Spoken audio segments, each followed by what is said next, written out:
Hey, catering business owners, how you doing? My name is John Cohen, founder of Total Party Planner, and today I want to share with you three ways to grow your catering company.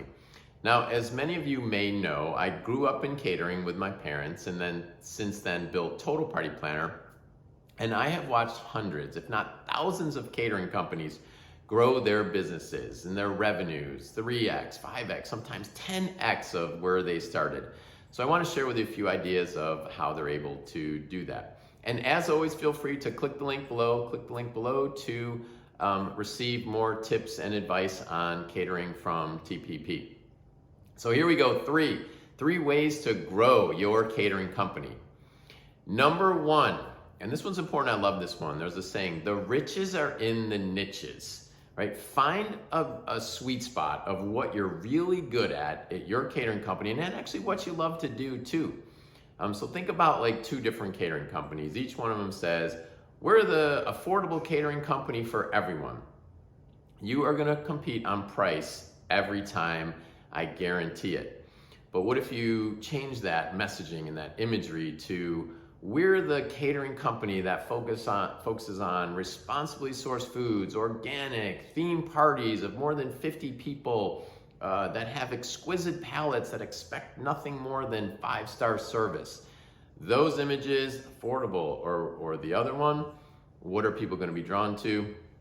I know where I would put my money. So focus on that. The riches are in the niches. And number two, once you have that messaging, once you figure out your niche, make sure you advertise that, put it on your website. You want those people to come and be inspired and click on your menus and your contact us form. And maybe think about this too. They might not quite be ready to talk to somebody, right? They're shopping, they're looking around, but they love your messaging. So what you can do is create what we call a lead magnet. Now, a lead magnet is a way for somebody to give you their email address in exchange for something interesting, something that you're going to give them. So, example of the caterer that is organic, you focus on that.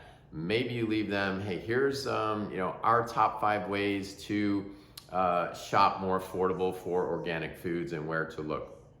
Or if you're a social caterer that focuses on weddings, here's our checklist of the top 15 things that you need to do when planning a wedding. So they give you the information, they give you their email, you give them the information, and then you can stay in touch with them. But hopefully they'll contact you to start the conversation. And number three, a little more abstract, but the saying that says, don't be afraid to go out on a limb. That's where the fruit is. And that's what I'm saying, take some chances. How many times have you, in the past said, oh, we should have done that, or this would have been great, or a competitor did it and they're doing really well. You want to take those chances. I just talked to a client recently, last week, that told us they just added another restaurant into their portfolio. They do catering and added a restaurant. This is during COVID, challenging times. Risk-taking, but said it was working out really well, and they were super happy that they did it. So think about that, and even if it doesn't succeed, you know what? You're gonna learn something. We always learn. We get knocked down 7 times, get up 8, and get it done. So going back to the first one, my parents, back in the day, when I was catering, they were known for the catering company that where my parents were always on site. One of them was always at an event, and there was no websites for marketing back in the day. But today, if it was today, I probably would have said, the catering company where the owners are personally involved with every plate that goes from the kitchen to your guests to make sure it's perfect. And think about that compared to a different messaging of just we're affordable for everybody. So you're probably asking, well, where do I get started?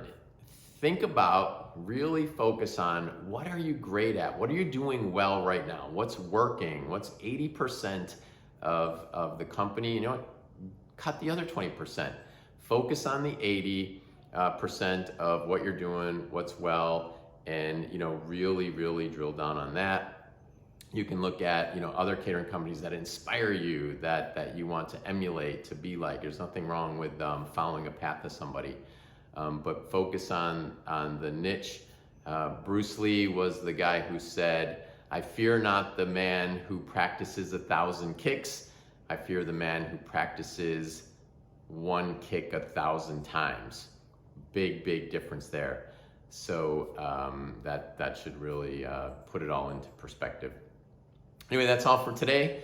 Again, if you want to continue getting more tips and advice from TPP, feel free to click the link below. Have a great day. I'll see you again. Thanks for listening.